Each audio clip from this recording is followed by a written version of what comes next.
Ricky, you talked about laying down foundations and making the most of home foundation. You've done that today. Yeah, really, really proud of the guys. They fought for everything. It's the first time that we won 3 games, and we won 3 games against 3 quality sides, and to do it here in front of our home crowd and to play the way that we did was, for me as a coach and for the other coaches here, was really pleasing. And a lot of guys put their hands up, because obviously it's the first time the guys are going to get an opportunity to be in front of the coaches, building into that pre-season block.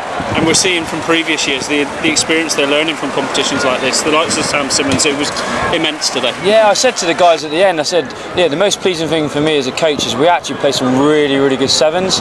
We just didn't use crash balls, move the ball to the edge, and then when you get Sam Simmons in space, he is devastating. I think if he decided that to move over to 7's, I think he could have a real good career there. But obviously, from our perspective, we're nailing him down at 15. So really good. I thought Max Badilli had some real good touches, and just overall, I think the whole squad really came together and showed what we do all the time, what Exeter Chiefs are about. You talk about in the past that you own every competition you enter, you want to win, and you certainly saw that with a statement of intent there today. And you go on to finals night in good spirits. Yeah, we sort of had a bit of a joke before before we obviously started that if this group won the group, we'd all buy them some Cornish pasties. So myself and Marek now have got to go out and buy obviously 12 pasties for next week. So that was a little bit of a joke, but they came out and I think from minute 1, winning the kickoffs, we won everything on the floor.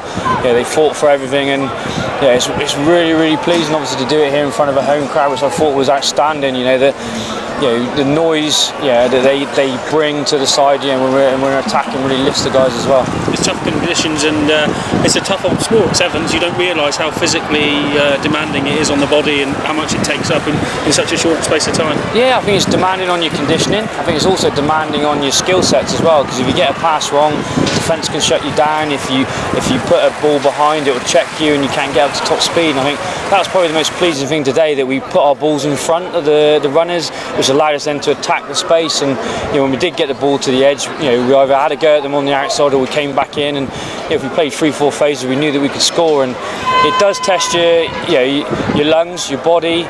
Mentally it's tough because you are quite isolated out there, and I thought the boys mentally were really tough today because we were in a tough game there at the end. Wasp went 2 tries up, we battled our way back in, and it could have gone either way. So to pull away like we did, I thought was really, really good. Have a few words about the boys that perhaps Exeter fans don't know a lot about, the likes of Nick Mason and out there today. They were guys that you've brought in, they've stepped up and really shown their colours. Yeah, we always have 1 or 2 each year that come in and guest for us. Nick Mason's at Taunton. He came in, was outstanding. To be selected in our starting lineup, obviously, is full credit to him. Obviously, we had Dan Frost on the bench with Jamie George, obviously from the university as well, and these guys came on and played their part as well. But we've got a few guys like Ted Landry, obviously is coming from the uni, Pete Laverick, guys we'll know from the A-League. They all stood up, and in the past, they might have got a little bit overawed with the whole situation, but this year, they were really good.